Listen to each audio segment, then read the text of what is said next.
In questo video, tutto dedicato al verbo finire, voglio fare un po' di chiarezza su quali preposizioni si usano e quale ausiliare si usa nei tempi composti, come il passato prossimo, e poi alla fine vedremo alcune espressioni molto comuni e molto utili con il verbo finire. Il significato più comune del verbo finire è sicuramente quello di terminare, quindi diciamo finisco il libro senza preposizione, oppure finisco di leggere il libro con la preposizione di e il verbo che segue all'infinito. Dopo qualsiasi preposizione i verbi vanno sempre all'infinito. Questo è sicuramente l'uso più comune di finire, ma si possono usare altre preposizioni e il significato cambia. Vediamo questo esempio preso da un articolo di cronaca. Aveva perso il lavoro da qualche giorno. Era disperato e quando un conoscente gli ha proposto un lavoretto sporco con la droga, ha finito per accettare. Significa alla fine ha accettato. Se io non voglio fare qualcosa, non sono convinto di fare qualcosa, però qualcuno insiste, alla fine accetto. Finisco per accettare. Quindi preposizione per più infinito. La stessa cosa, cioè lo stesso significato, si può esprimere con la preposizione con, ma ci sono alcune differenze importanti. Cioè la frase che abbiamo visto un attimo fa, finisco per accettare, se utilizzo la preposizione con, diventa finisco con l'accettare.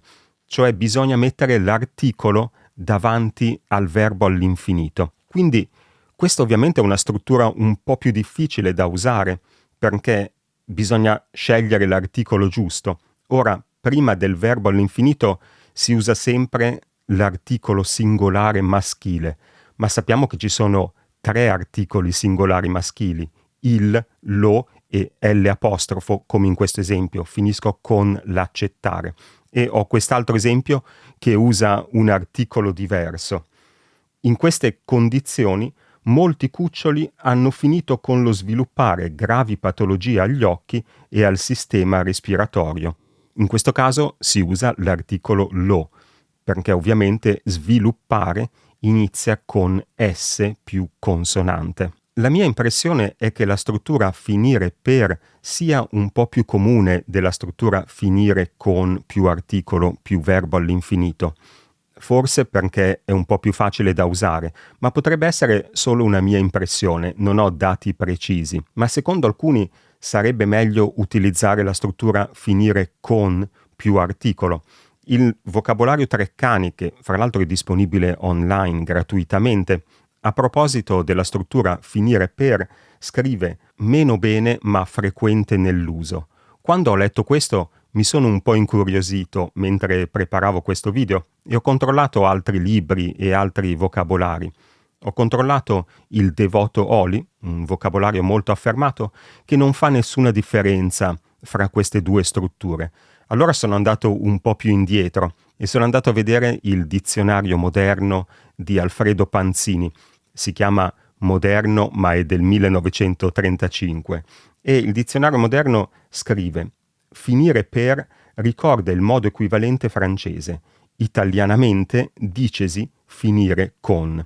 Dicesi significa si dice. Insomma, finire per sarebbe un francesismo e magari se c'è qualche persona francese che sta guardando, qualcuno che parla bene francese, può scrivere nei commenti l'espressione francese equivalente.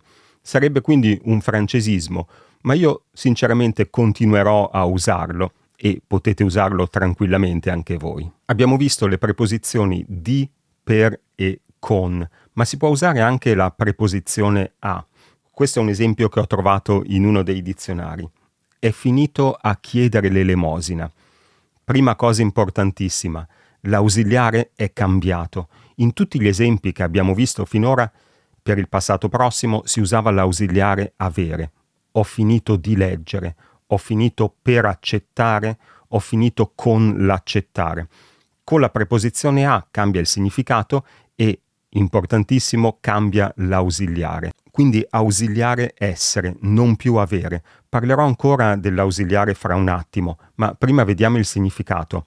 Si usa questa costruzione con la preposizione a per indicare in qualche modo la conclusione negativa di una serie di eventi. Il nostro esempio è finito a chiedere l'elemosina. Possiamo immaginare una serie di eventi negativi, per esempio ha perso il lavoro e l'ultimo è appunto chiedere l'elemosina. In genere non si usa questa costruzione per indicare una conclusione positiva. Non direi per esempio è finito a fare il direttore di una banca, o magari lo direi ma in senso ironico, oppure nel caso in cui questa persona di cui stiamo parlando ha sempre odiato lavorare in banca, ma per qualche motivo ci è rimasto e alla fine ne è diventato il direttore. Con questo significato di conclusione negativa si può avere anche un luogo dopo il verbo finire e quindi posso dire per esempio è finito in prigione. Attenzione perché la preposizione in questo caso non dipende più dal verbo finire, ma dipende dal luogo. Sappiamo che il luogo può essere introdotto da diverse preposizioni. Quando io dico vado in un luogo, sappiamo che posso dire vado al cinema oppure vado in biblioteca. Quindi la preposizione non dipende dal verbo andare, in questo caso, ma dipende dal luogo, in biblioteca, al cinema. E la stessa cosa con il verbo finire. Quindi posso dire è finito in prigione oppure è finito all'ospedale. Bene, vediamo allora che ausiliare si usa con il verbo finire, perché abbiamo già visto che a volte si usa l'ausiliare essere e a volte l'ausiliare avere. In particolare, in quest'ultima costruzione che abbiamo appena visto, finire a, si usa l'ausiliare essere, quindi abbiamo detto è finito in prigione. Ma anche quando finire viene usato nel suo significato più comune, quello di terminare, dobbiamo distinguere fra ausiliare essere e avere. La regola è abbastanza semplice. Quando viene usato in senso transitivo si usa l'ausiliare avere, in senso intransitivo l'ausiliare essere. Cosa vuol dire? Transitivo significa che può avere un complemento oggetto. Il mio esempio all'inizio era ho finito il libro. Il libro è il complemento oggetto, quindi usiamo l'ausiliare avere. Oppure ho finito di leggere il libro. Anche in questo caso perché ho finito che cosa? Di leggere il libro. È la risposta ed è il complemento oggetto. Quindi usiamo in questi casi l'ausiliare avere. L'ausiliare avere si usa anche quando il complemento oggetto è implicito. Per esempio, se stai facendo qualcosa, io posso chiederti hai finito?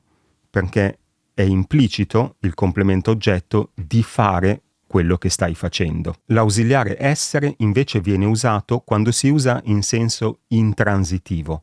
Per esempio, l'estate è finita o il libro finisce male. Quindi non sono io che finisco di fare qualcosa, ma è la cosa che finisce. Il film è finito. E questo vale anche quando finire significa che non c'è più qualcosa. Per esempio, se vado dal panettiere e voglio comprare il panettiere mi può dire ho finito il pane, ausiliare avere, oppure mi può dire il pane è finito, ausiliare essere. Se al verbo finire aggiungiamo il pronome la, otteniamo finirla. Finirla è un verbo che si usa spesso all'imperativo, finiscila, che significa smettila, basta. E quel pronome la è un pronome vuoto, non si riferisce a niente, non si riferisce a nessuno in particolare, quindi non dobbiamo preoccuparci di maschile o femminile, singolare o plurale. La non cambia mai. Dobbiamo però ricordarci che con i verbi coniugati si mette prima del verbo.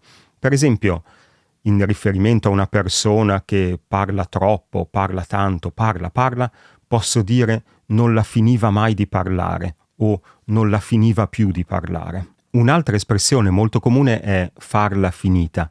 Anche in questo caso abbiamo questo pronome vuoto, la, però unito al verbo fare questa volta.